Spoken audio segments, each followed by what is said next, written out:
before we get started.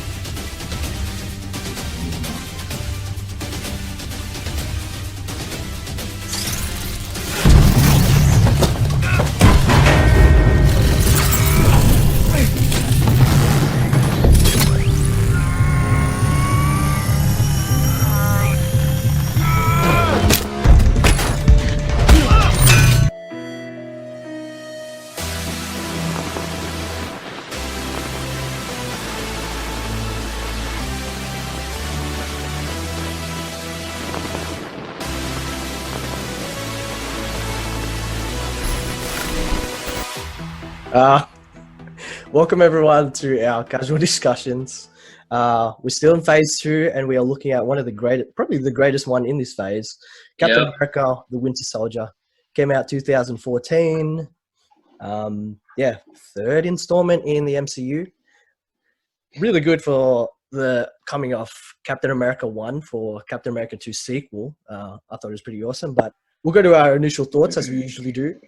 Malika, what did you think? I want to ask you because you're the only one that didn't have it in your top 5 in our MCU movie rankings. Alrighty. So I actually only, movies. as I was saying, I only actually just watched it and I only got an hour and a half into the movie because I was trying to skip real quick some of the boring parts. There aren't any boring parts. The bits that didn't add anything to the story. Anyways, whatever. Yeah. All right, initial thoughts. I'd only move it up a few rankings. I still wouldn't put it in my top 10. Somewhat what you were saying about Jared Caleb is that I do like the sci-fi and powers and stuff, so I don't move it too high up.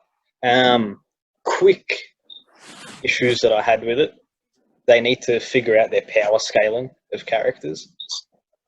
He goes from absolutely sending 3 people through walls to going toe-to-toe with them, and they're humans. Soundtrack wasn't as good as Dark World. And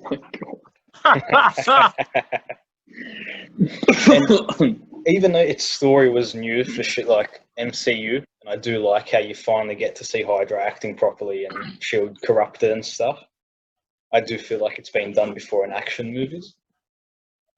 And the Hulk wasn't in it, so Nah, the Hulk wasn't in it, so that's an automatic. That loses a couple. That's of what put it in my points. top 5. damn. Watch yourself, man. All good. I think he was referenced. I think the Hulk was referenced, wasn't he? Didn't they say something about Yeah, when he's talking about Project Insight, and he's like Bruce Banner, Dr. Stephen Strange. Should at least I did like those. points for that. I did like those little bits where they were looking ahead, and there were some pretty cool scenes. But That's the only part Mark watched. when they say Bruce Banner and Stephen Strange, Everything but that. No, the fight scenes are pretty cool. They do cut a lot in the fight scenes.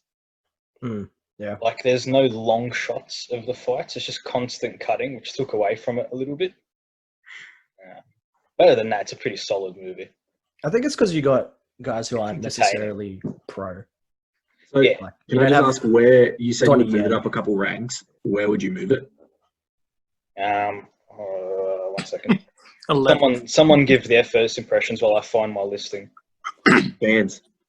Yeah, Me. Chance. Give us Oh, boys. I know we need to go from a low to a high. Well.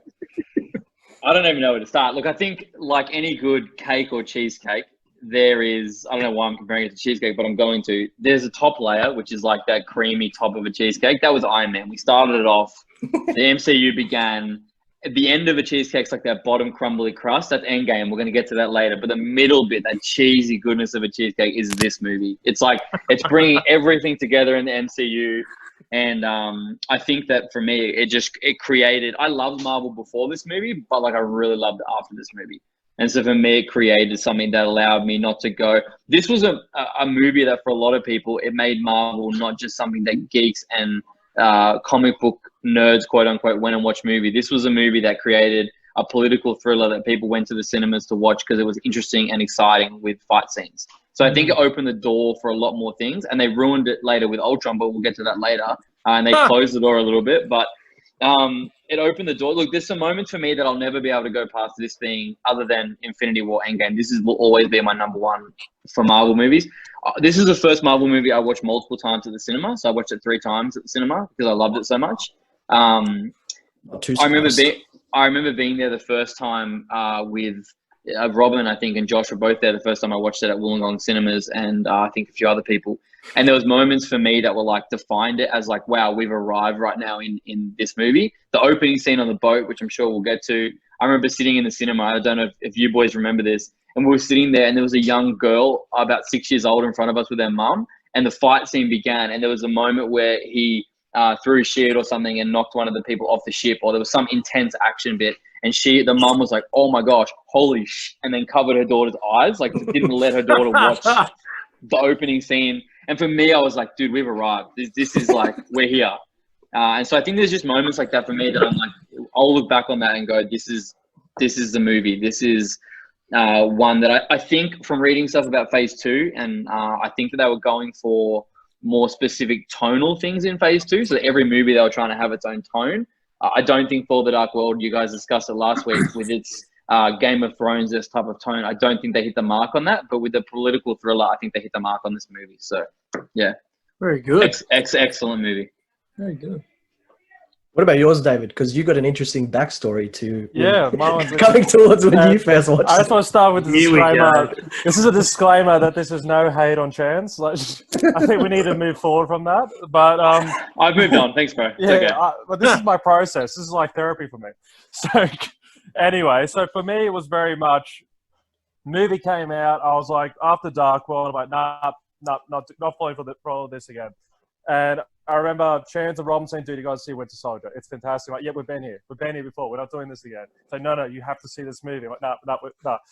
So one day I was visiting my nonna, my Italian grandmother, and I was like, you know what? Fine. So I rented it, chucked it on, and I was hooked from start to finish. I was hooked. I'm like, this movie is great.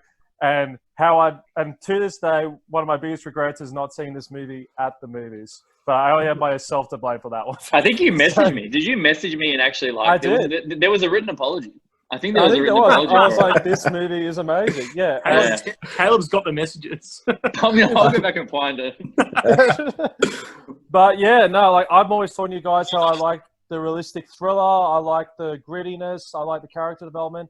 And this film had that. It broke the superhero mold. It went for something very different. And yeah, even though it has those superhero elements to it, it focuses so much on being this structured political thriller. And I just love the turns it took. And like Mark said, if I didn't like the soundtrack, I love the Winter Soldier soundtrack. Every time he comes on, I'm just like, yes, this works. And like, honestly, I think this was the first Marvel film I actually got a bit emotional in. So it's something for this one. Yeah. Always going deep, David. Always going deep, bro. That's it. So, can we just hone in on that, David? If we just need to summarize it, David got emotional in a Captain America movie. We can. That's it. I cried in the first Avenger because I didn't want to be there, but that's okay. Joking. Oh. All good, bro. Well, All actually, right, guys. what were your initial thoughts, Grant? And then we'll go Josh. I think coming off Avengers, and obviously, you got Dark World as well, they had very much an alien sort of galactic aspect to them, and it was very out of this world. And then all of a sudden you got a movie that's very on Earth, very grounded, very obviously they're all there's no aliens in it, but I think it still managed to become, in my opinion, one of the greatest Marvel films ever made. And I think linking to what Hansy said, it actually became a really good action film. And it wasn't just a Marvel comic book film. It actually became, like, as I said, one of those great action films that everyone could watch. And I just think the characterization, the way it was filmed, the hero, the villain, or villains, I'd say, I think everything was done perfectly. I've watched this 100 times, literally one of my favorites. Credit to Captain America, because I just think character development and things like that. This put Captain America, for me, in my top 3 Avengers. I think that's what really pushed him up there for me. Mainly just because... not the fact that he carried Mjolnir. No, well, we're sticking to this genre, we're going to say. But yeah, I just think to have such a grounded film, but have it up there with those other big visual films, I think it just says a lot about the movie and the way it was done. So yeah, I think it's a really good film. when you were saying there was no aliens in it, we probably will touch on this later, but Skrulls? Potentially. Well, I'm joking. That's just no, it's actually on its point because at the end of the day, you know, Captain America could be a Skrull. We don't know. What if everyone in the movie's a Skrull?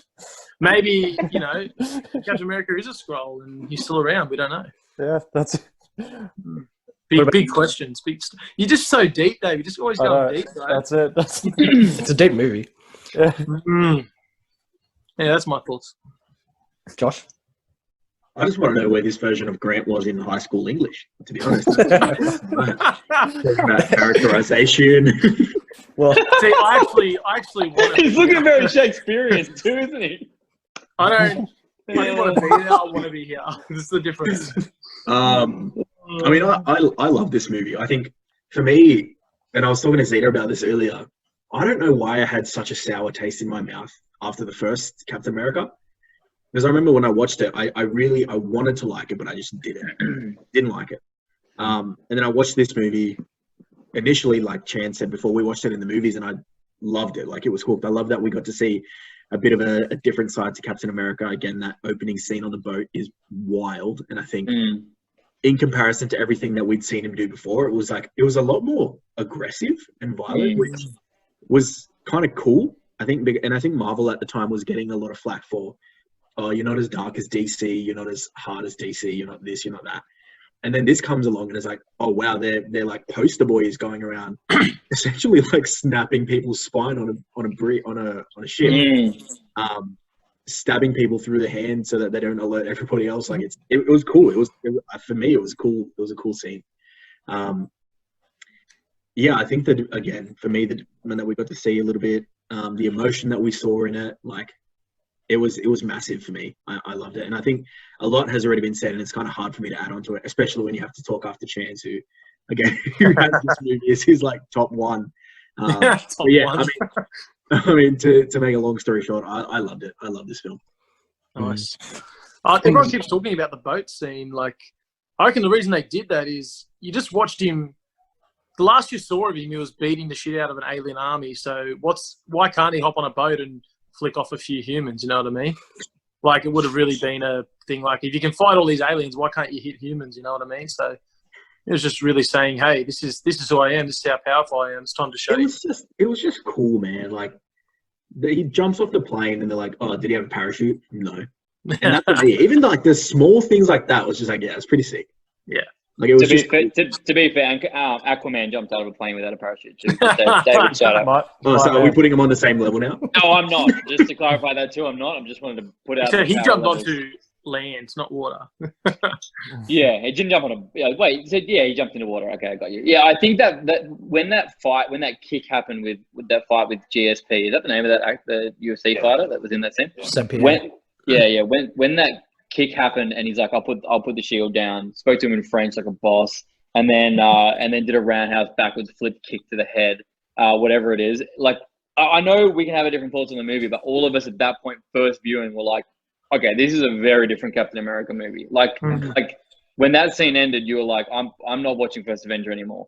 There's no like, oh no, where will I go? Like, that's finished. We're now moving on to the older brother who's gone through puberty and he's ready to knock some people out. That's where we are. So it was Mr. Horan's favorite scene. Going deep though, in that scene, you had him say, "I thought you were more than just a shield." It was kind of Captain America's whole MO. I thought he was more than just a soldier serum. Yeah, well, other than the fact that he beat the crap out of this guy, Captain America is more than just a shield. He's more than just a serum. As Erskine said in number 1, he's looking for the heart within and the little guy within that just doesn't like bullies. Yeah, true. But I think, and one of the big negatives I think people took from the first Avenger is that like all of the things that he achieved were due to the shield, which I guess is a Captain America thing, but like the physics of it are in this movie. That's the one thing we wanted to talk about too. The physics of the shield in this movie are out of this world and needs to be dealt with. Sometimes they're bouncing off 4 different walls. Sometimes it goes and doesn't come back to him or whatever. Like, it's Fast and Furious physics. Yeah, literally it is. And it's like, you can look past that because whatever. But in the first movie, we didn't get to see a lot of his like hand-in-hand combat. Whereas in this movie, it's like we got a lot of it. So it's you walked away from this movie going like, okay, even if you weren't a Cap fan, you walked away being like, I respect this guy a bit. Like he can put the gloves on and go toe to toe with someone. So yeah, Each of his fights should literally last one hit, then he wins. Yeah, true. I like that. You have Cap in when you first see him at Avengers. He's training, he's boxing in the gym, or maybe just letting out anger.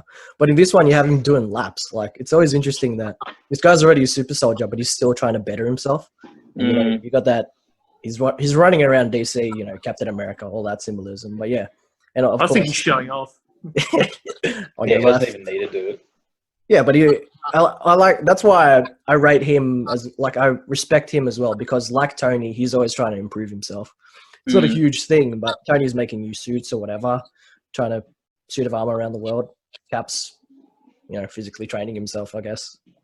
Yeah, I watched a video. I'll have to link it if you guys haven't seen it, but it was a video on that note, Zeta. That was like almost like a theme of a lot of these Marvel movies and stuff. And it was a video on why Thanos, when we get to that, why he feared Tony the most out of all the heroes. And it was because like Tony has the ability out of all of them to adapt the most to new surroundings. So it's like, it shows you in the movie. I don't know if any of you have seen this video, but it shows like all the different things that happen throughout all the movies. And whenever something occurs, Tony adapts his suits or adapts things he gives to Spider-Man in the suit to allow him to like be better than what he was before.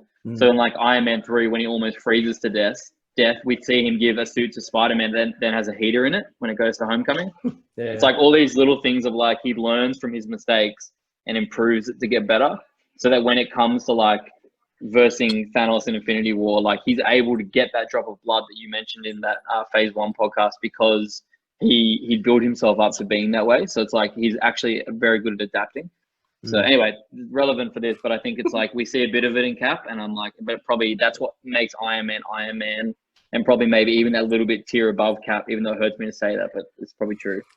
So it's funny because that scene was used as a meme. It was like when I tried to get my kid to sit still for a blood test. It shows that whole scene. It's like all that for a drop of blood. yeah. Anyway. Need your report on the movie, bro. Oh yeah, sorry. I'll keep it short and sweet. Entering Phase 2, we're coming off the hype of Avengers 1, so I was really excited for whatever Marvel had to throw at us. I was very excited, obviously, for the Iron Man sequel, and I will say, when I first watched it, I was very disappointed. I didn't think the movie delivered in the way that I wanted, but after rewatching it, I appreciate number 3 and like it more than I like 2, oddly enough. Yeah. Then entering Dark World, I really did not like Dark World as much either, so by that point, Iron Man 3, Thor 2 kind of put me off MCU for a bit, and coming into Winter Soldier, my expectations weren't that high at all, just because obviously those 2 movies, but then also Captain America 1 in Phase 1 wasn't my favorite movie, obviously, so it didn't rank as high as some of the other ones. So coming into this, I was just amazed. But I will say all I was drawn to at the time was Cap and Bucky, because I knew Bucky was going to be the Winter Soldier. And also the fact that this was a movie without superpowers and it held up to counteract what Malika's thoughts were. So yeah, those are my thoughts. Yeah. The political thriller stuff though, that's what's kept me hooked into the themes of like just trust and what it means to be a soldier, you know, all that kind of stuff. Look, Captain America as a trio of movies, but let's just talk about this one and then First Avenger. We all loved, without a shadow of a doubt, when we did that podcast, we loved Red Skull. Like, he was awesome as a villain. So they've done well to cast good villains, because Robert Redford was great as, I always forget his name. What's his name in this movie? Alexander Pierce. Alexander Pierce. And then, obviously, Bucky turning and being that sort of villain was a great choice of a direction to go in for a movie. So they've done well at creating movies for a hero that really don't have that, I guess, sci-fi element to it, but grounded villains that are, like, actually scary and full on in their own right. I mean, and we also get MODOK or whatever in this movie too. So that's like Zola, yeah. Yeah, sorry, Zola, yeah. But like yeah. So it's like we get a lot of villains in this movie where it's like they're actually quite good. And this to me is a rubric for anyone that wants to put multiple villains, quote unquote, in a movie and it work. I mean, Spider-Man 3, as an example, doesn't work with all those villains that we see. And there's been movies where it just doesn't work. I mean, Amazing Spider-Man 2 didn't work with all those villains. Like, this is a movie where it worked because you almost had a puppet at the top pulling the strings for a another hero, villain at the bottom, and then like a side character off to the side. Anyway, it just worked well. So. It was similar to the Incredible Hulk, where you had a puppet and a master kind of thing, Yeah. but their roles diminished from one another. And I think with this one, potentially it works because they're not necessarily guys who have that much power in a sense. And the one that has power, Winter Soldier, is in and of itself is a puppet in the movie. Yeah. Being mind controlled. Wait, They had big shoes. what to about fill. the World After Council? Or Security Council or whatever it is in this one? Fury didn't even listen to them. Yeah, but don't they initiate? Are they below Pierce or are they above him? I think he leaves them. I think that's like he's on it. I think he's Isn't he on like it. the secretary? Yeah, Like, Yeah, yeah, something Because like that. they're the ones that go to Fury. We're reactivating Project Insight, Mm. and like they get it So- going regardless. They have final say. Are they the shadows that we see in the previous Yeah. Marvel movies? But in In Avengers Endgame, 1. in Endgame, Pierce was the one who came after it all happened to pick up the scepter and all that jazz. Yeah. So, yeah, it's Yeah. just it's weird. I don't know. Yeah. This is also like, I guess this is not the first time, but this is where you get to see Nick Fury play a bit of a bigger role too, and get to see a little bit more about where he's at. Obviously, in what his role is in this whole thing. Obviously, Yeah, in true. Avengers you see that, but this is more of a insight to what he does. When there's not a galactic war going on. You mean Skrull Fury? I think it was a Yeah, wise. well, It was a wise choice of which Marvel side characters will say that they chose to have, because this whole thing, the deep tone of this movie was just about trusting one another and who you can trust. And you had Nick Fury, who's a shady character, and you have Black Widow, who's all about espionage and all that. So I think it was like it was well chosen. I agree with that. Suited even having perfectly. Black Widow in it was a good stabilization. I think just like there was even a bit of that love interest there for a small bit, I guess, between her and Cap. I liked their chemistry. Mm. I wouldn't go as far as to say as seeing them together, but I like their friendship. Yeah, well, That's the only Avenger side character that would have worked. Because Cap doesn't really have any espionage skills. It's perfect. So yeah, Perfect Rumor contrast. is He's the the only opposite one. to him as Yeah. well. no, I think Yeah. so. Even her trying to find Captain America a date, like that just also brings it back down to earth, like I said. Like they still have lives, like they're not always fighting aliens. Like it shows you what they do when they're not doing what they do, really. If that makes sense. Development was great between the two of them because they were teaching each other things. They taught each other how to kiss. Yeah. Well, you had Cap. One subtle thing: Cap's a bad liar, and Cap teaches. She teaches Cap to lie in a way, or like she says, "Oh, you're not a very good liar," so he improves it. And then on the other end, Cap just shows her how to be a good friend, and just tells her the real. She has that key line, and I can't remember it off the top of my head. So if someone knows it, correct me.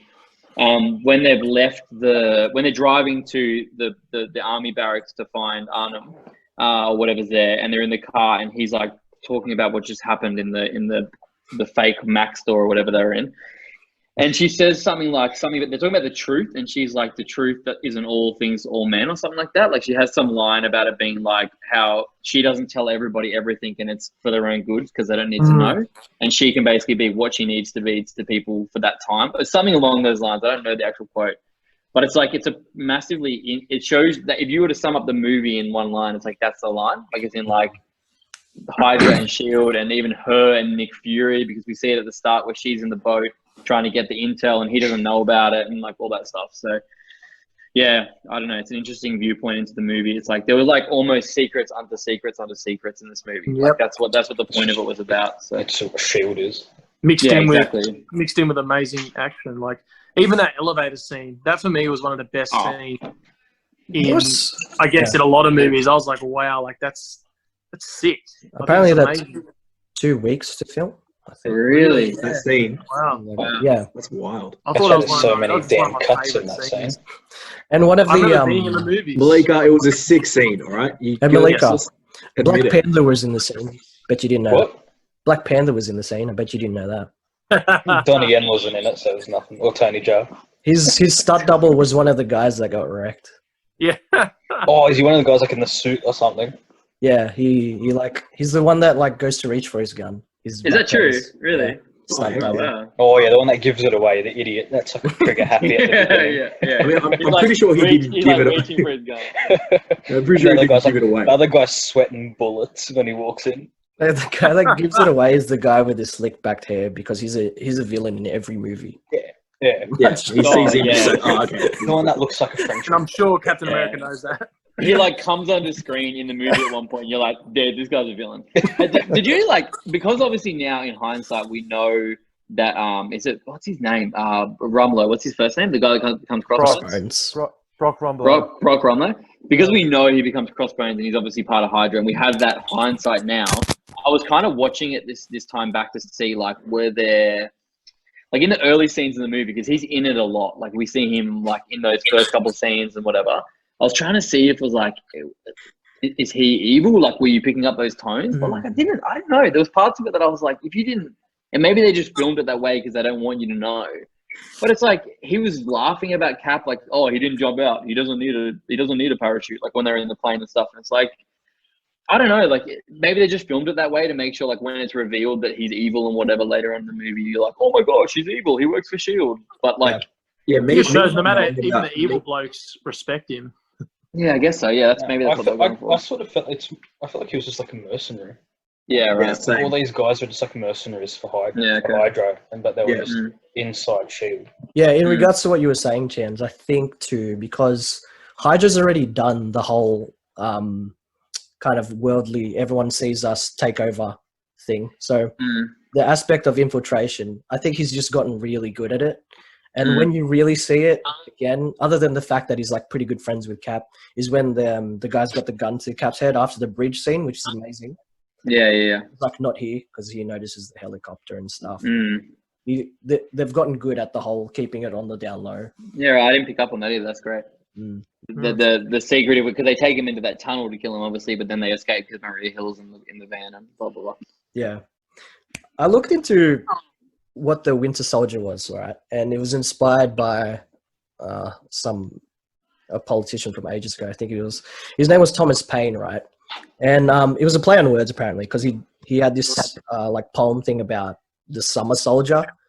And essentially, people who are summer soldiers or sunshine patriots were people that kind of, when the going gets tough, they kind of backed out from the war. And the Winter Soldier was the one who could keep it going despite tough times, right?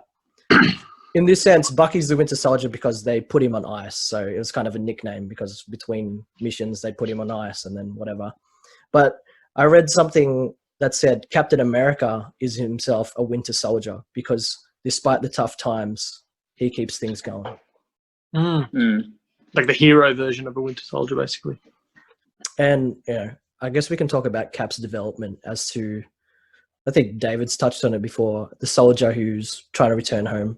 But also at the same time, I think he's someone who, similar to Thor, where Thor's like, his view was always to be the king of Asgard, but it changes over time as to what he can choose to be.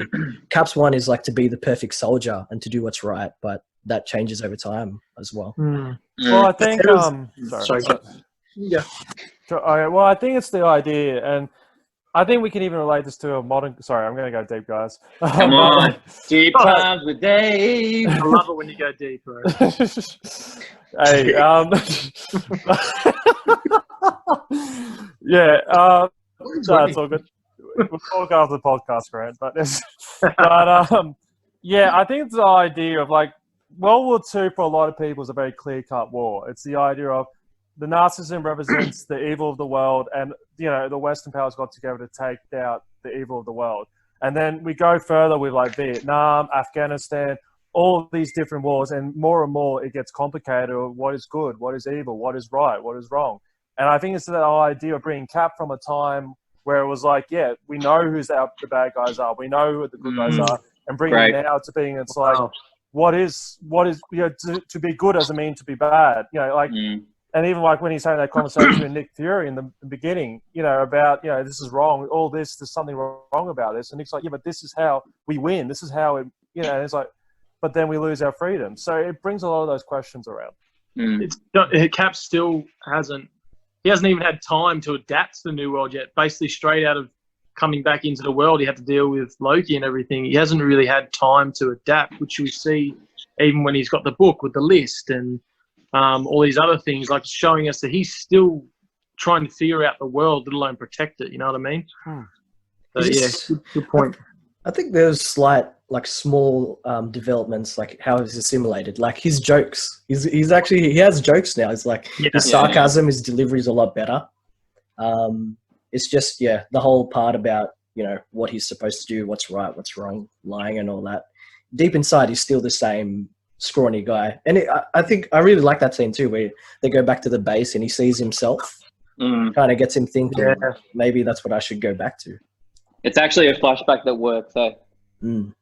Like it's not like a flashback where you're like, oh, this is corny, don't do that. Can I say something controversial a little bit about his development? I don't I love Cap, but I don't know that the movie, as much as it was a cool scene, I don't know that it needed the scene with Peggy like on her deathbed. And like I like the scene on its own, but I have a reason for it because I'm like, if he had because it shows you that scene in the museum of her talking about him and her husband and family and whatever, which we can get into all that sort of stuff later. But when he goes back to her in Endgame, like I know I'm looking forward, like he leaves to go back to be with her. It almost makes more sense because like there's almost some closure to him being with her on her deathbed. Like that's the end of do you know what I mean? Like it's almost like the end of their arc together. Like she's dead. Like that's it. Like, and I know time travel comes into it, but like by him having that, to me, it's almost like I feel like you get some closure with Peggy. Like even though they didn't get to be together, she lived a full life and he can see that and all that sort of stuff. And I feel like you'd have that closure. That's why when it happened in Endgame, we were all kind of a bit like, yeah, cool, it makes sense for Cap. But it's also weird. Like he's going back to undo all that stuff that she had in her life that he knows. I feel like I feel like part of it is almost like Cap has spent his whole life putting everybody else before him. And like as weird as it may be, or as as controversial as it may be, that's one thing that he goes and he's like, no, I'm going to do it for myself. I want. Yeah, right. This is my happiness. I'm going to go and do it.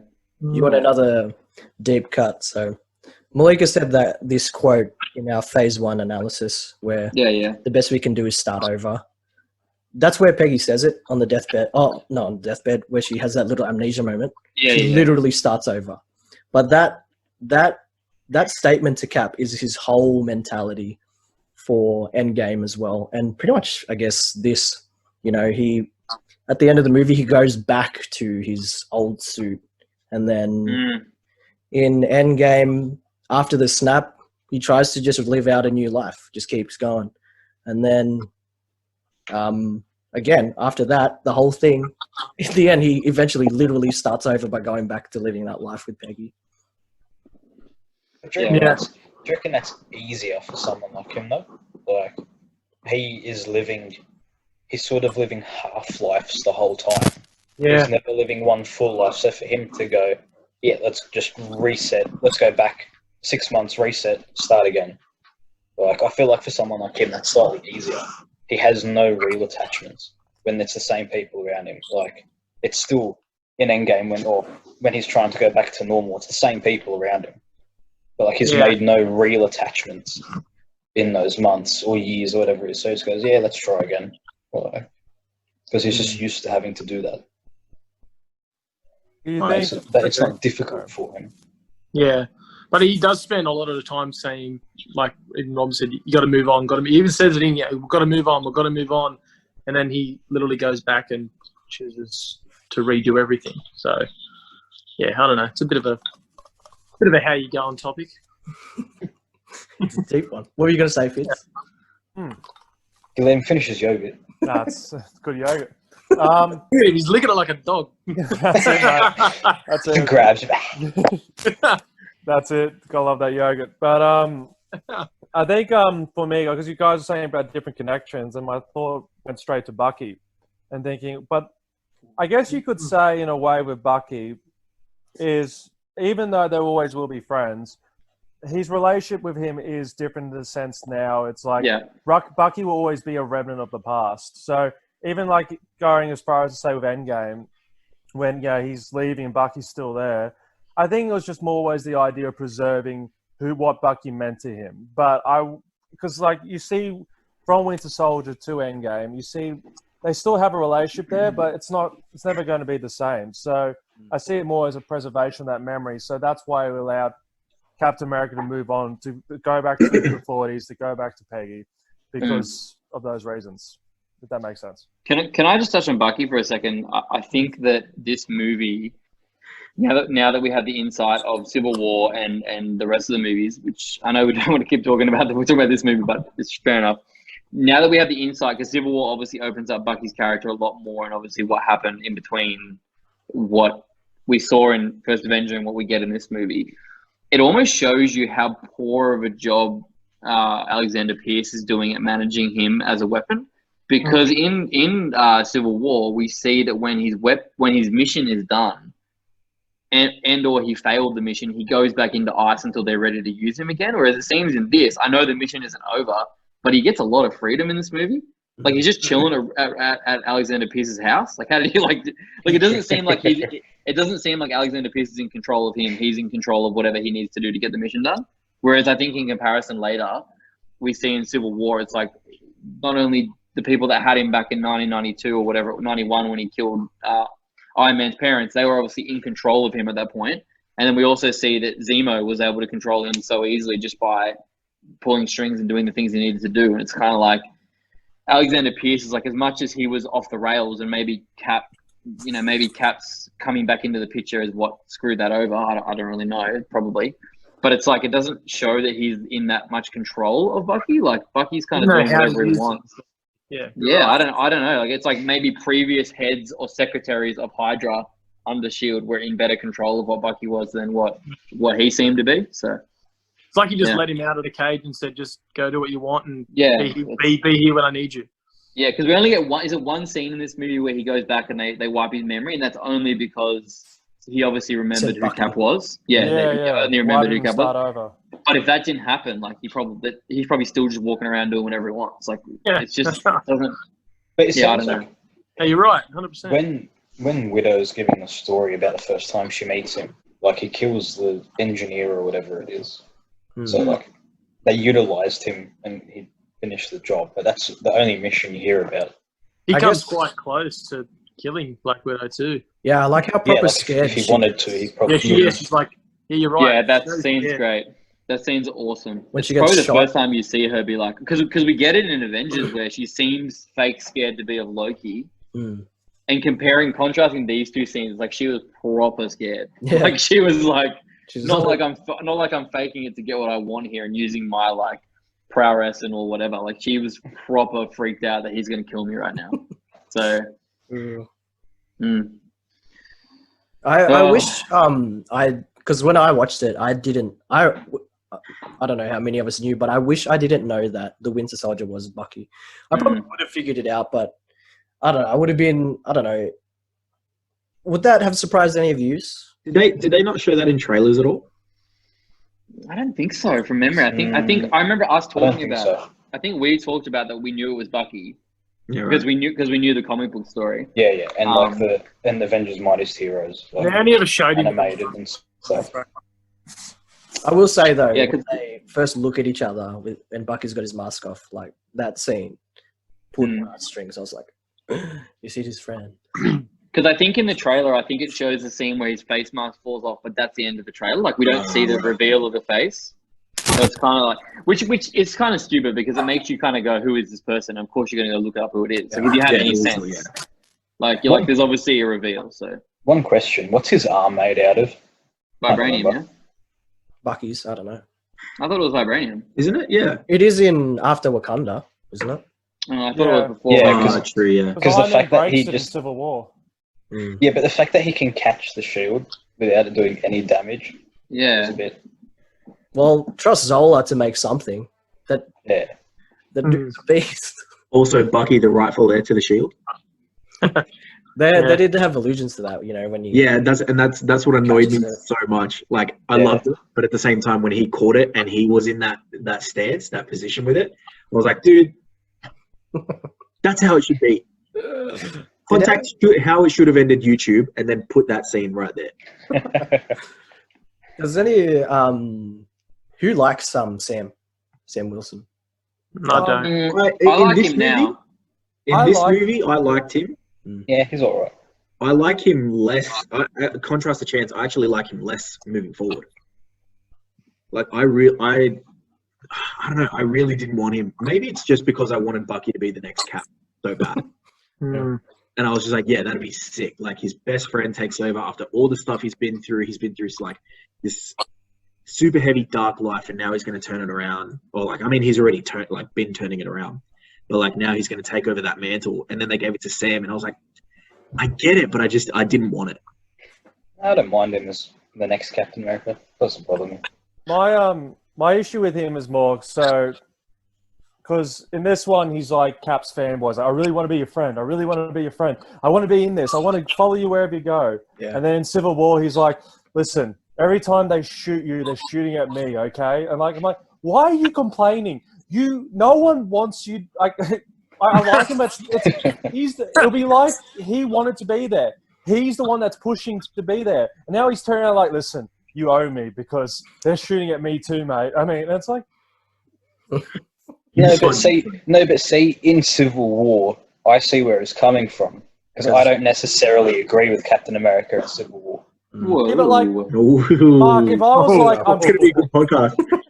But Mark, if I was like, I'm coming down to Melbourne, I'm coming down to see you, I'm going to come down, and I got down there, I was like, dude, I hate the fact I'm here, and I started blaming you. You'll be like, dude, you're the one that wanted to come. Like, no, I'd give you a beer and tell you to relax. We'll have a Civil War later. Give him the old Stein and just be like, David, enough. That's it. That'll be all right. And this might be, going back to it, this might be a bit simplistic, but I think my thing also is like, Bucky is essentially another super soldier, right? And for me, then it makes sense for him to take over that Cap mantle because he can essentially, he can almost perform to the same standard that Cap can. Whereas Sam, I don't see that happening. But then you see him throw the shield into a tree in the next trailer. Sam, it's like, don't get me wrong, like, I think, and when I was watching this movie, I was like, man, Sam is so lame. Like, no, sorry, before I was watching this movie, I was like, dude, he's so lame. But then, like, when I was watching, I was like, okay, he's still, like, a incredibly, like, specially trained military man, like, you know, who's obviously been trained to use his that flying apparatus and stuff like that. But for me, when I look at Bucky and when I look at Sam, like, well, Bucky just makes sense to take over the mantle. Yeah. Does Bucky have the same ideals as Captain America? Well, the ideals of Captain America get lower as movies go on, to be fair. Yeah, like would he just kill someone? Yeah. Yeah, it's possible. But I think, but do you see him just going around killing people as the movie starts, like, and needlessly killing? I reckon he'd be the ends justify the means sort of. But America. I personally think that they could use that as like, all right, well, yeah, Cap could. Me personally, I think that they could use that as a way to be like, all right, cool. Somebody new has taken over the Cap mantle, and now it's actually not the same as it was before. It's different, and now he has to find his way to actually. It's like Captain America meets Batman. Yeah, essentially. Who would win? I think for me, I think they knew. That's just Robin's turned on. I think how I knew that they had decided that Sam was going to be the next Cap. It became very clear in Civil War and Infinity War and all that sort of stuff because Sam gets progressively more importance in the movies and his powers increase a little bit. Powers, I mean, his abilities to fight, blah, blah, blah, blah. And Winter Soldier gets increasingly less important. Like, we don't even, like, he holds a gun for majority of Infinity War and Endgame. Like, stop it. Put the gun down and beat the crap out of somebody with your metal arm. Like, that's what we want to see. And he's versing aliens. He can't really hand-to-hand them. Oh, I think Cap does. I think he's got a super soldier serum and a vibranium shield. At the same time, like, Sam is so easily dispatched. Like, again, like, his whole thing is he's flying his wingsuit. And for me, I was just like, when him and Bucky face off in this movie, and I'm like, for me, I thought about it and I was like, oh, damn. Like, you know, Sam should have the advantage being able to fly around and like being able to, but Bucky literally dispatches him with ease. And he's just like, all right, cool, take off your wing, you're done. That's experience, though. Like, Bucky would take on most people and beat them. Yeah. Like, that aren't empowered. I think, honestly, Tony Stark did a better job than Sam did, to be honest, in Civil War. I mean, you got, Yeah, he's got a arc. He's got a reactor. No, I agree Of course with you Josh. just compared Iron Man to Falcon. Falcon. No, I'm saying Tony we're putting on Stark. the same level. Tony Stark nearly beat him without his damn suit, let alone old mate. I'm turned off now. No, I agree with Josh. I think I like him. I like Sam in this movie, but I think the rest of the movies, for me, just tries way too hard and it throws me off. Yeah, I he's think a little annoying, I think. Yeah, he does. Yeah, I think overall, that's it. for me, the reason I like him overall is I think we see Cap get progressively through the movies, less grounded. So he's not so much like the Cap we saw in First Avenger. He's the Cap holding Mjolnir at the end of Endgame, and like Sam grounds him as a character for the movie and the tone of it. So like as a side character, it's like he's the human element. As Cap progressively gets a little bit more less human, even though he's still human. But you know Like where I'm going. his bed is too soft dialogue. Yeah. That sort of stuff. So it's like when we see the show coming out later with like Winter Soldier and the Falcon or whatever, I want to see more flashbacks to him in the war. Like as in, like I'd like to see stuff that happened with that and how that plays into the show and whatever. So I don't know, it'd just be interesting. I still think, we're talking about top 10 characters. He doesn't even fly close. But I think that in the movie for a side character to Cap, I think he's probably not as good as Black Widow, but I think he works well for the element of it grounding him. So yeah. I really thought they were going to put him in Ultron. Wasn't he in Ultron? Yeah, but not. I thought like he was actually part of Yeah, he's just at the party. Yeah. I think it'll be interesting to see how they try and have Sam take over Cap's mantle. Because again, my thing with Bucky being able to take over physically in terms of physical ability, I think it'll be interesting to see how Sam tries to live up to that. I feel like he'll just be like, I'm not anywhere close to what he was. But will he use his wings and the shield? As long as they don't draw out that unworthiness, then it's just nice and quick. He snaps out of it. Like if they draw it out, it's going to be boring. It'll be like a 30-second, man, how am I going to take... Actually, you know what? I'm just going to be me. Yeah. That's the scene. The shield in the bin. I think it's... Sorry. Okay. So we're talking about Falcon and Winter Soldier, yeah? So I think it's more going to be about, will the world accept him as the new Captain America? Does he fit what Captain America symbolizes? Which is an interesting topic for modern day America. But anyway, we'll move on from that. Which is like, I mean, actually, no, I won't talk about that. I was just going to say Spider-Man almost taking over Iron Man's mantle. But he can't. Yeah. He has to be. That's aside. That's another podcast. But it was Captain America's first sort of real friend. Yeah, that's what I was going to say. Yeah. Like besides Bucky. I liked Sam in this for the fact that, because Cap's always feels out of place or not fitting into anywhere really. And then this one guy at the beginning that he's running next to relates to him on a level within seconds. You know what I mean? And I think I like, because he's handling all the AA meetings or VA meetings or whatever they are. Yeah.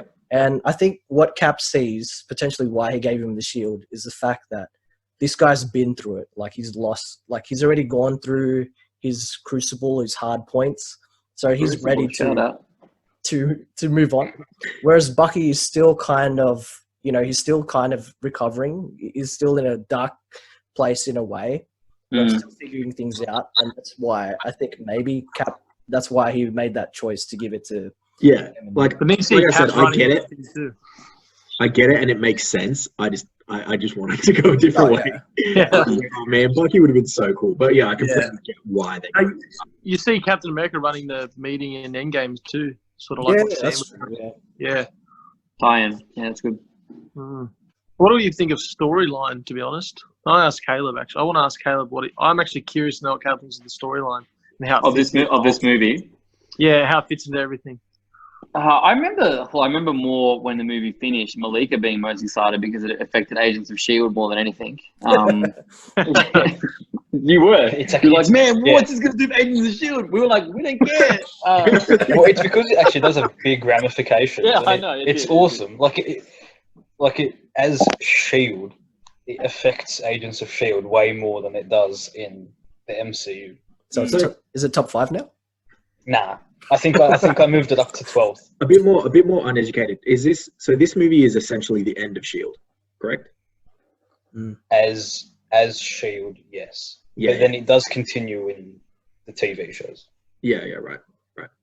But on that, what with Nick Fury? I forget? I'm sure it explains in the movie, and we'll get to it when we do the podcast. But what's his role become after this? Like, what does he? Traitor. Is he just overseeing? Is he just overseeing Avengers? Is that like what his role is? Yeah, It's like a shadow shield, isn't it? I think so. I just don't remember. I don't remember what they say. Do they ever say what his role is after this movie? He's a Skrull. Is this where they introduce? Is this where they introduce Sword, or is that later? They haven't mentioned Sword yet, have they? I don't think they mentioned Sword. I think that's a little bit later. I think he's just trying to rebuild, but it becomes more of a shadow shield. So did Marvel? Or? Ultron back everything. Yeah. Look, I think as a storyline, I think this movie, I think has one of the most. Look, I have a soft spot for Civil War 2, and it's not just because it's a cat movie, but I think this movie has a very coherent storyline. Like it flows really well from start to finish. I don't think many of the scenes for me, and that's why I was rolling my eyes when Mark was saying I skipped through the boring scenes. I don't think many of the scenes in this movie for me are there without warrant. Like they all make sense in the movie. There's nothing in it that I'm like, yeah, take out that whole chunk of scene and it'll be fine. So I think the storyline for me works. I think they did a good job at taking a storyline that probably under a different hero with a different backstory and side character could have been really boring. Like the political thriller of like an internal government agency of sorts, a spy agency falling and crumbling because someone at the top that's not a superhero or a supervillain was pulling strings to make something happen. I think if you explain that to somebody without caring about this movie, they could be a bit like, nah, I'm out. Like, I don't care. I don't want to watch that movie. But it's like, once you sit down and watch it, you're like, wow, I care about every element of that storyline. And I want to know what happens to S.H.I.E.L.D. after this. Like, I want to know. So I do feel like it's been done in other action movies, though. Yeah, that's true. I think that's true. I think that's one of the biggest complaints I've heard about this movie is like, they were like, yes, they did a good job at making a political thriller, but they literally just made it a political thriller. As in, like, they just took all the elements from, like, political thrillers that have been made and just done that in this movie and copied elements of it. So I think that is Have we ever seen, like, the CIA crumble to bits? Like, yeah, we've always seen, like, the double agent and all that, but we haven't seen a whole organization just crumble to, Yeah, I mean, they haven't in any of the movies I've seen, but I don't know if it hasn't happened otherwise. But because wasn't this inspired by one of Robert Redford's other movies? I think so. I think I read that. Yeah. And but that doesn't happen in that. Sorry, spoilers, but I was about to turn on. I don't need to watch it. But they said that movie was a superhero movie disguised as a political thriller. No, a political thriller disguised as a super. No. Which way? It was a political thriller disguising a superhero movie, whereas this one is a superhero movie disguising a political thriller. So that's where I see the variation in comparison to other political thrillers with twists and whatnot, because it's in the superhero genre. Here's a question for you. Do you reckon it's a real MCU movie? Oof. Well, Incredible Hulk is on. I think it's literally my top 5 MCU. Right? Like, no, wait. How do you mean? Like it? Just because there's no superpowers. No. Like because we're calling it like there's not really any superpowers and a couple of others, but like we call it the political thriller or whatever it is, but like it doesn't follow the design of the other MCU. The usual formula. Okay. Well, the usual formula wasn't working. Iron Man 3 and Thor 2 didn't work. Suck, dude. So they had to change it up. But there were elements in those movies that made them suck. The Mandarin, if he'd been an actual Mandarin, Iron Man 3 would have been an awesome movie. I think if we didn't get this movie, this is why it has to be. I mean, we're not discussing. This movie had to happen. Well, yes, to make Civil agree. War happen, it had to happen. Yeah, of course. But I think even bigger. Like if we're going outside of the fourth wall here, without this movie, fifth wall, fourth wall, the seventh wall, without this movie, the Russo brothers, if they didn't direct this movie and change the direction of it, we wouldn't get Civil War, we wouldn't get Infinity War, we wouldn't get Endgame. Like I think we would get it, but we may not get it into the direction that we got it and the tone of the movies that we get, because they came on and did this movie up until before this, had not done movies of this scale, crushed it, as far as box office was concerned, as far as Kevin Feige was concerned, as far as Disney was concerned. They then get the option to go to Civil War. They do it. They crush that.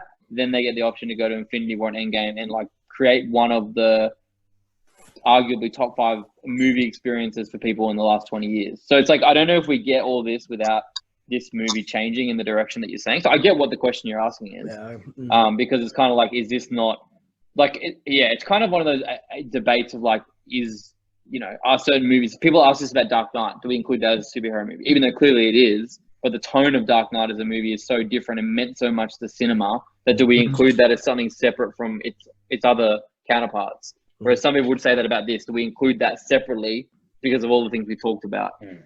So I think it has elements where you go, this is, like I said at the very top, you could turn this movie on with like your auntie who's never watched any MCU movie and she could enjoy it because it's like, it is that political thriller element. Like she could go, oh, who's Captain America? Quickly explain it and then watch the whole movie.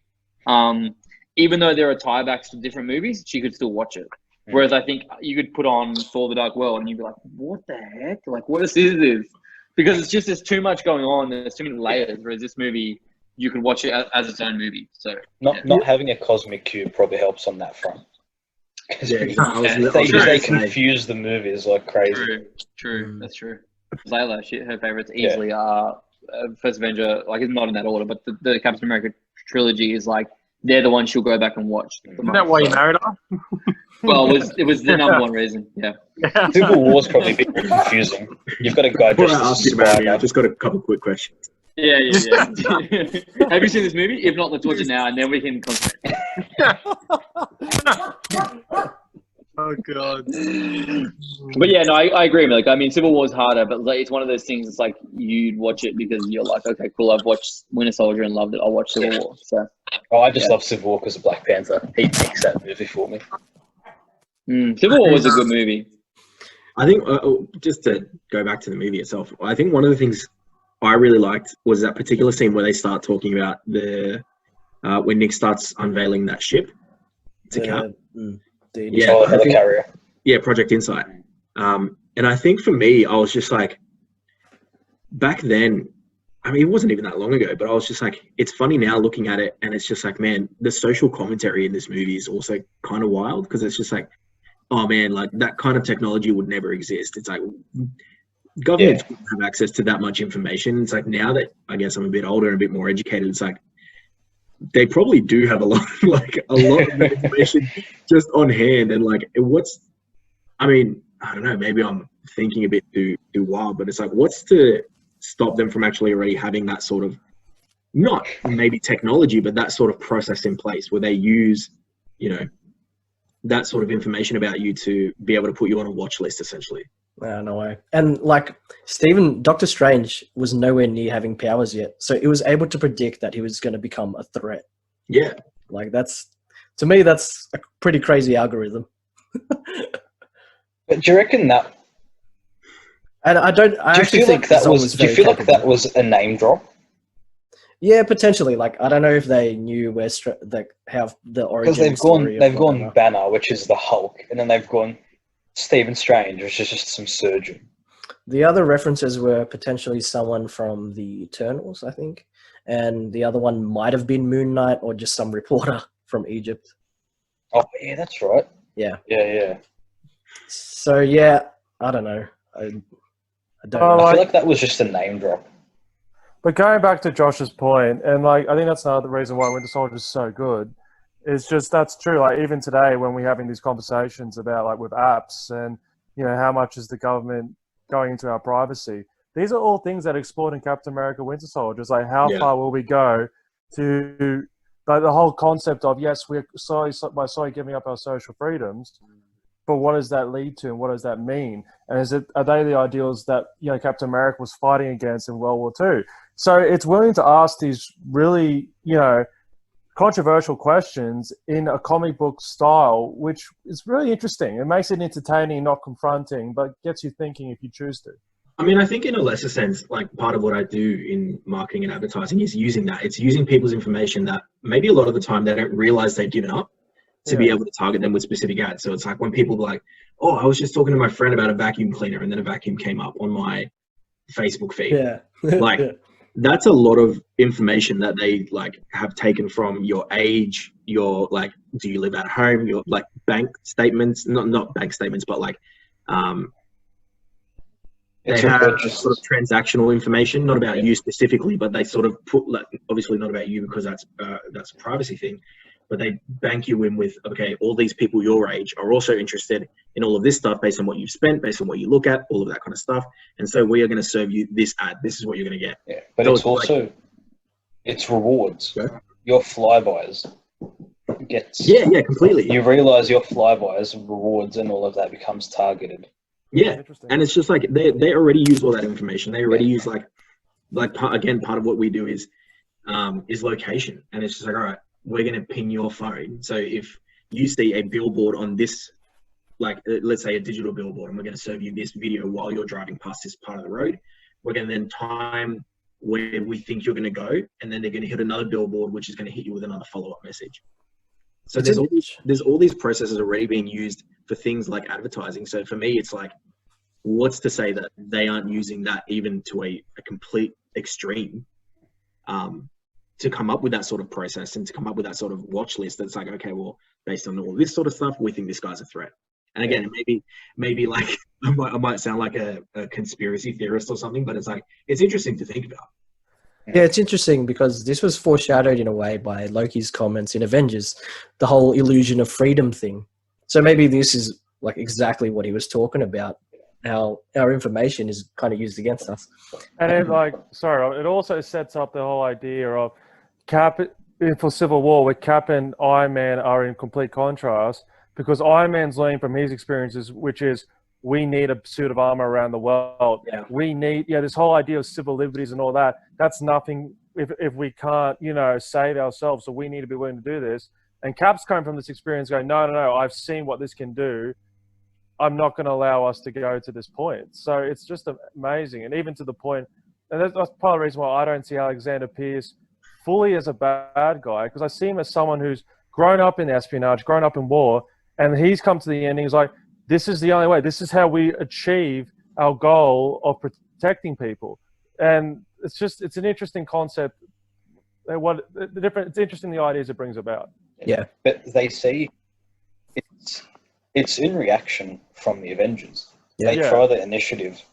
And yes, it works, but they destroy half a city in the process. But they've gone, avenging isn't the way. Let's preemptively strike. Yeah, which is what Tony says in Endgame. He's like, we always respond after the fact. And all these people are like, we got to learn to respond before the fact. And everyone's like, but we respond before the fact. We're taking away people's rights and we're going to some immoral behavior. So, And so do you let the damage happen? It's interesting. Yeah. Interesting when Fury shows Cap those helicarriers, and he makes a joke about how the repulsion tech was from Tony after he got a first-hand look at it, and he was in the Rhodus.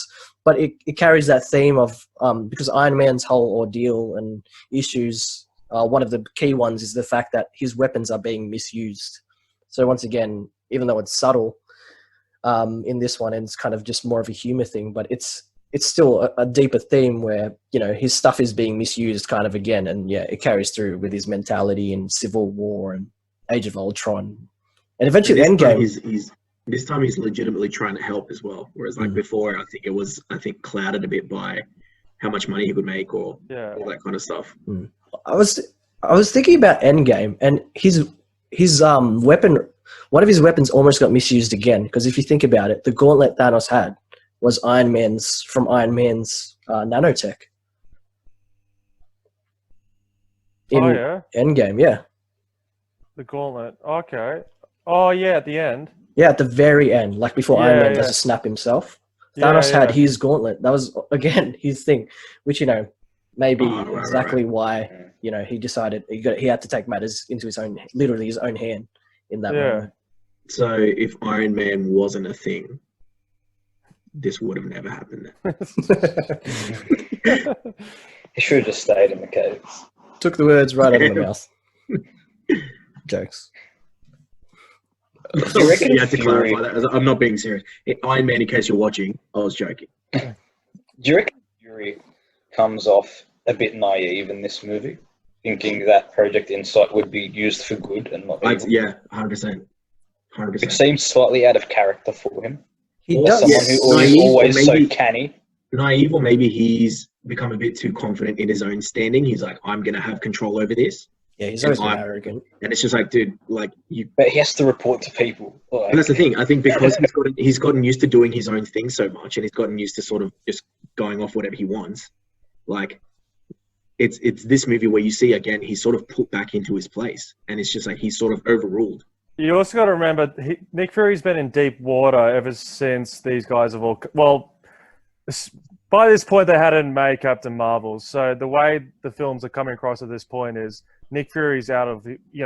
He says in Avengers, he's like, because of Thor, now this whole thing, the game's changed. Yeah. So he's kind of like thinking on his feet throughout this whole thing. It's like, we got to adapt to this new world because this world's completely different now. Mm. And, it shows his mentality again in that elevator, which is just everywhere in this movie, where he talks about his grandfather. Was it his grandfather, who worked in an elevator and always kept a gun on him, basically. Yeah, the 22 Magnum. And then in this case, his gun was the Insight project. Another thing I wanted to say about Fury, and this is what I struggle with. I was talking about Captain Marvel. So, one important part of the film for me is at the end when he comes up to Alexander Pierce and he's like, you got to keep both eyes open. And he pulls up the eye patch and you see his eye.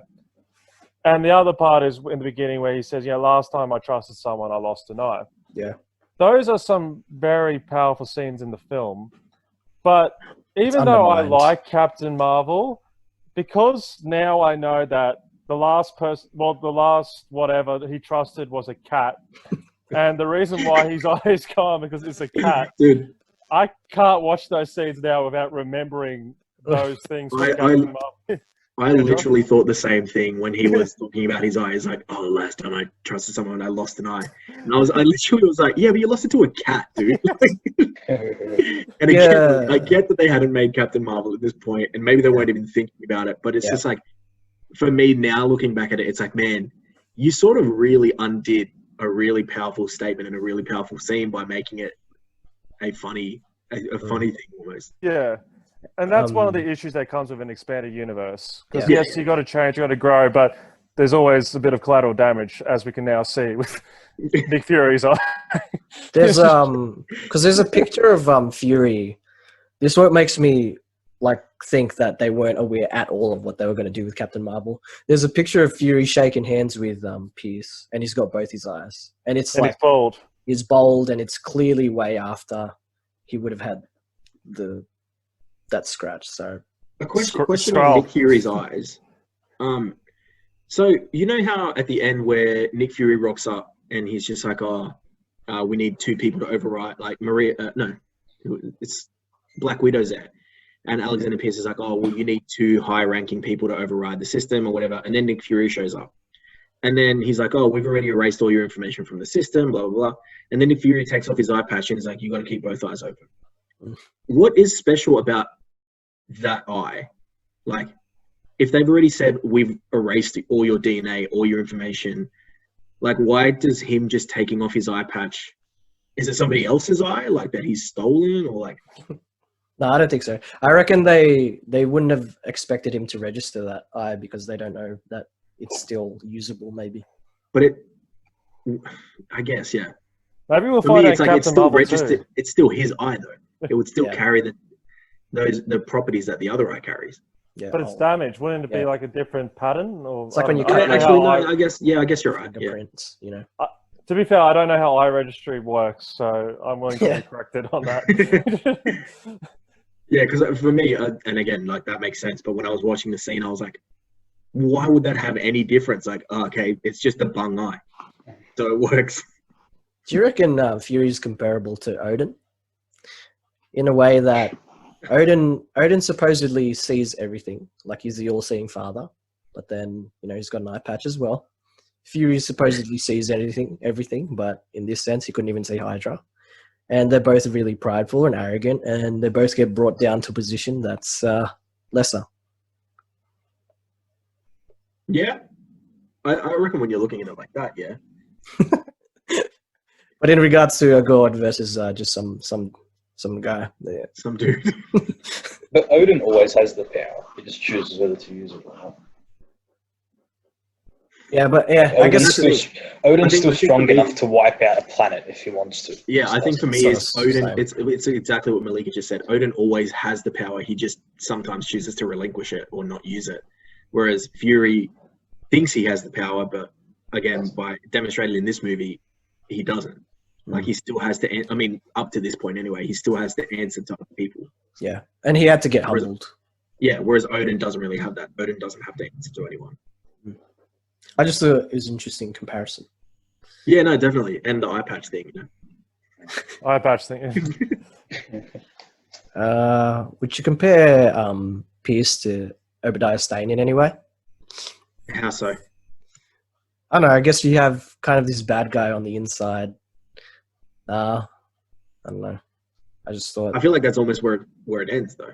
Yeah, maybe. I feel like Pierce is more ideological, and even there's a different on it that scene, and I find it very interesting the scene when the maid walks back into the house, and he's just like, "Oh, I wish you would have knocked," and he just shoots her. It's because it's this moment, like he's generally upset she's come back, but it doesn't stop him from brutally killing her. So while I find Obadiah is more soulless to a degree, like he doesn't really have that morality, I find Pierce is aware of his morality. He's aware that his actions have consequences, but he's willing to do those anyway because of just the way he's programmed through years and years of espionage.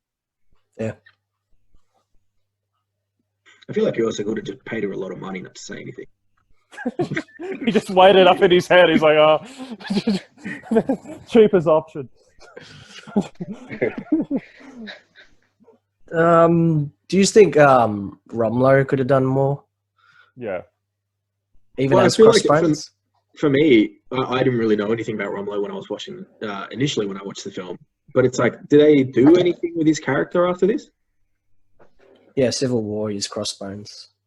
Yeah, but that's sort of where it ends almost. Like, Yeah. Well, I think he was going to potentially be mentioned in Black Widow or something like that.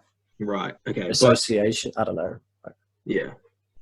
I guess because after Civil War, the movies do get more, I guess, galactic. Yeah, they Yes. escalate. So it's like, he doesn't really have a place. When you're dealing with Thanos, it's like, oh, I'm not really concerned about whatever Crossbones is doing right now because there's a guy trying to snap the entire Universe. existence out. I used to think. Yeah, Chuck him into that prison and just leave him there. Whichever one it's called. I can't remember what it's called.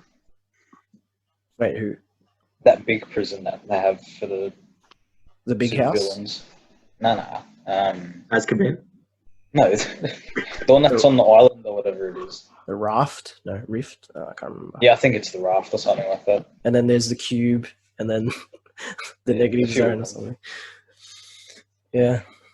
I used to think Arnim Zola could have been used more, but after watching that scene again, I was like, no, this is good.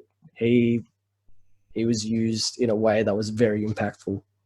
And Zito, I was talking to you about this, but that scene was like pretty creepy as well.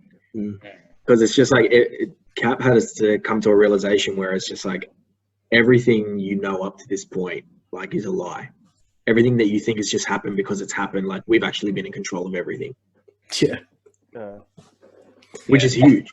That's the big thing with Hydra, is that they have been pulling the strings the whole time. And maybe not, actually thinking about it, maybe not as much for Cap. It might not have hit as much for Cap as it did for Black Widow. Because Cap obviously was frozen for all that time. Or for a lot of that time. Whereas Black Widow would have, obviously Cap talked about, I'm on the internet and I'm catching up on all of this stuff, but Black Widow would have either experienced some of those things or learnt about those things firsthand. Yeah, should have been directly affected. Yeah, 100%. Whereas Cap was asleep. Yeah, true. And I know Zola tried to get to Cap by saying, how does it feel knowing that you died for nothing? And then, but the thing is, Peggy had that conversation with him. All we can do is start over and move on. Well, that's what Cap, decided to do. And as he said, I just like that. I think I just like the fact that I know who my enemy is now, which is, his whole mentality. Whereas, you know, Black Widow, she's still kind of in a bad place where she's trying to right her wrongs in a way because she holds on to stuff. Well, it's like at the end where Pierce is like, "Are you ready for the people to see? Are you ready for the world to see how you are?" And she like hesitates a little bit, and then collects herself, and she's like, "Are you?" Yeah. It's rubbing off of Cap's attitude of just be honest, be real. Yeah. You know, she doesn't have much she's had like pretty much interactions with every Avenger except Thor. Yeah, but I guess like I think about it, and I'm like, what real interaction could they have aside from making it like Thor's a single male, she's a single female, and then just making it like this weird romantic tension kind of thing? But she already sort of has that with Hawkeye, and she already has that with the Hulk, and she already has that in this movie with Cap. So it's like, do we do that again with Thor just to force the relationship? Yeah, exactly. We've been talking a lot about like forced relationships. I like the idea that just two people that like, yeah, they do have that tension there, but it's just like, look, we're two sides, different sides of the coin. Let's just have that respect. Let's just have that type of friendship, that, you know, that mutual bond sort of a thing. I think sometimes I see that as more powerful than a romance. Sometimes a romance could just take away from that completely. Yeah. I like that because it's Captain America, so that there's no way he'd do like a one night stand sort of thing, but he's gone to that level of where they kiss. So like, I think I like that they've kind of explored it in a way, but it's enough to know that they're just friends. What about Sharon Carter? That's the one that I think specifically for this movie. We won't talk about what happened in Civil War. Yeah, I don't know. I don't care. Yeah, like at this point about her, they try to make her a thing. She's just in there for Agent 13, and that's about it. Yeah, it is weird, obviously. I think, at the time, because Revenge, I remember that was a big thing at the time. I never watched it, but it was a big soap TV series type thing. And this chick was the main star of that. So I think they thought, oh, we'll put her in this. You know, she can be the new love interest. She can replace Peggy. But it just never really took off. Yeah. Yeah, that's sort of where it ended. Right, I guess more Malika would know more, but then, the whole Agents of S.H.I.E.L.D. thing.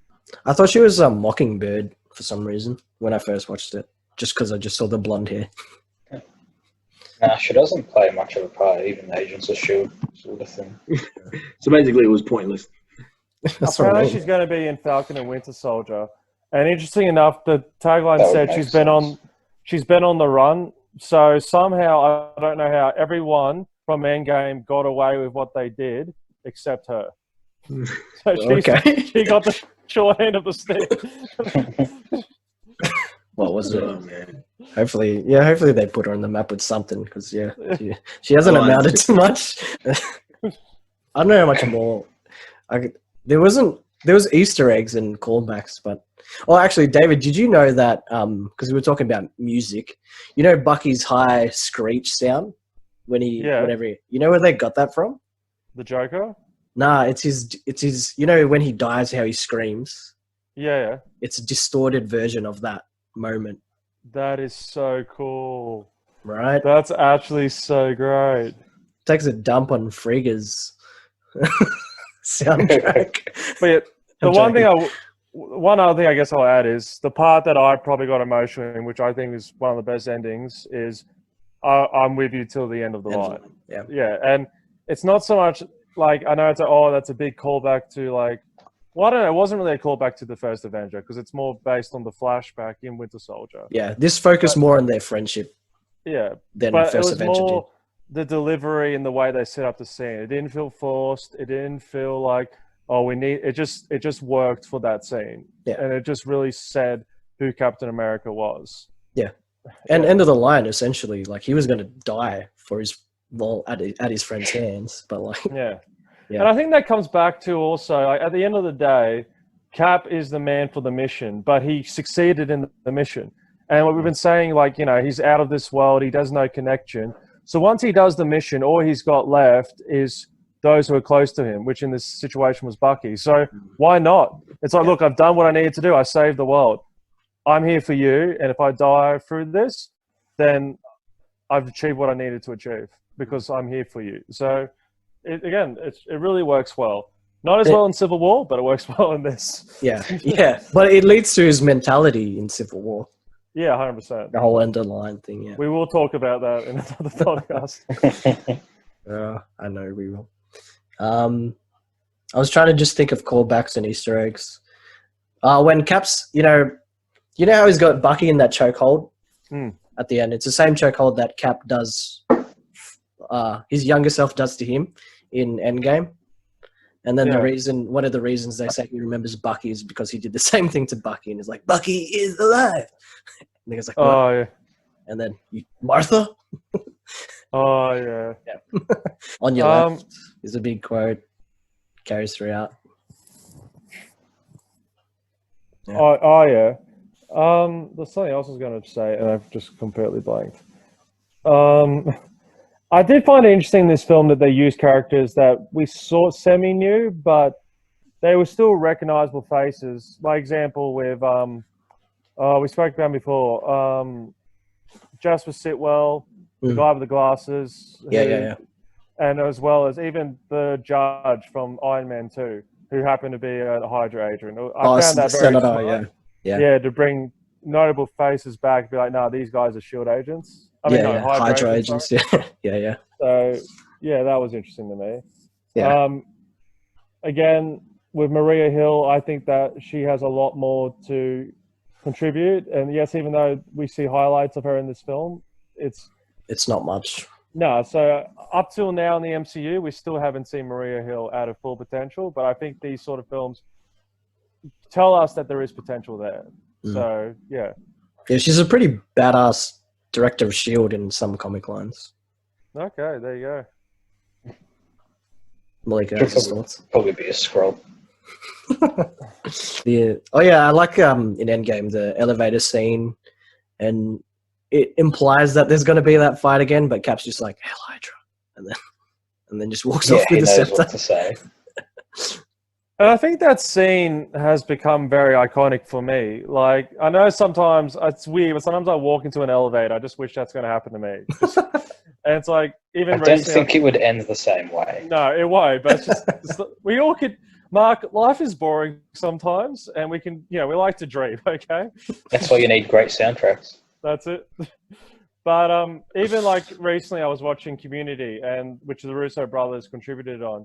And they had an episode where a character was in an elevator and all these goons walked into the elevator. Yeah. And I got so excited. And it didn't turn out the way that it does in Winter Soldier, but just any reference to that scene, I'm always excited about. Because it's just such an awesome fight scene. True that. What do you guys rate this movie out of 10? I'm going to go 8.6.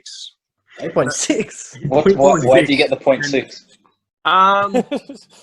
You know what? I just think I think a solid 8. I think it's 8's too low, and a 9's probably too high. So I'm just going to go 8.6 because it's towards a 9 than an 8. So that's where we're going. I was going to say 8.5. You could have gone 0.5. Yeah. No, I like 8.6. It's just more. As I said, it leans much more towards a 9 than an 8. So I'll just go 6. Maybe even 8.6.25, 6 4. I don't know. Which still rounds down 8.6, but cheers. Yeah. Also, you added so many more decimals. 8.6.2 point. Yeah, I know. That's so many decimals. All good. Gone into complex numbers there. Yeah, that's my rating. 8.6. Chance. Well, I think it's 11. It's a 9.5 for me. I think that it's not perfect, but there's only one movie that is above this in MCU, and like as in we can get to that at some point later. But obviously, the movie experience for me of Endgame is the only movie that comes over this because of what it was. Not so much for the movie itself, me sitting down and watching it. And so when we get to that movie, you'll know my rating for that. But I think the only one under that is this movie, which is 9.5. As in, it has its flaws, kind of. But I could literally watch this any day of the week, sit down and put this movie on, and I would enjoy it. So 9.5 easy. Didn't you give Dark World a 9.6? I gave Dark World a 0 from non-compliance for being on the podcast. 0 out of 0. It's 0 times 0. 0 times 0. Well, Malika, what do you give? You like murder? I'll give it a 7.5. We know where he rates it though. Like, I'm leaving. No, it's sorry, because but for me, I can't put it higher because there's other movies that I like more than it. I also see your like because you said it. The genre isn't your typical MCU genre, so Yeah, that's I see where you're coming from. Yeah, like I've got like agree, Black but- Panther and stuff that I rate higher than it, so I can't put it too high because then it's getting way too close to the movies that I actually love. Right. And so that's why I'm 7.5. David? Well, technically, no. I give it. No, I would give it a solid 9. Yeah. 9.9.9. I was debating it, but Josh? I'd have to follow suit with Fitzy and go 9. Similar to Chance, for me. It wasn't perfect. I don't think I hold it as high a status as Chance does, but it's still pretty high for me. Especially because of, I think the big thing for me was how it reshaped my view of Captain America coming off of that first film. I didn't really like the first film. I rewatched the first film now and I actually really, really enjoyed it.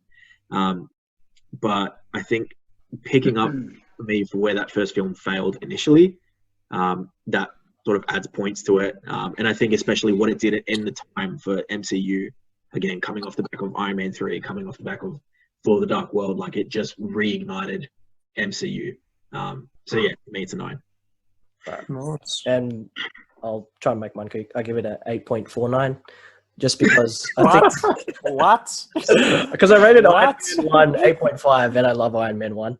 But obviously that's just pure bias, like Iron Man, come on. But yeah, this movie I think it put Captain America on the map for me. It developed well his mentality going into both Age of Ultron and Civil War, and also how that counteracts Iron Man thoughts. So yeah, that's why I rated it. See ya, boys. Have a good week. Doesn't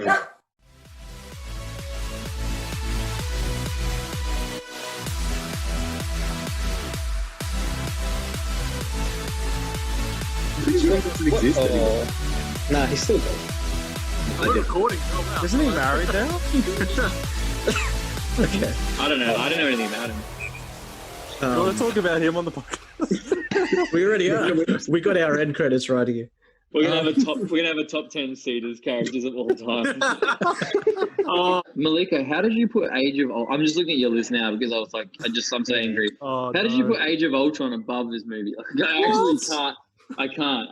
Anyway, we'll get to it. I think maybe we'll do that later. I don't want to talk about it now. I need at least 2 to 3 years to stew on how that. You know what? I think when these podcasts come to a conclusion, I think we should do another rating, like re-rate again and see. Oh yeah, our ranking. Yeah, MCU. Yeah.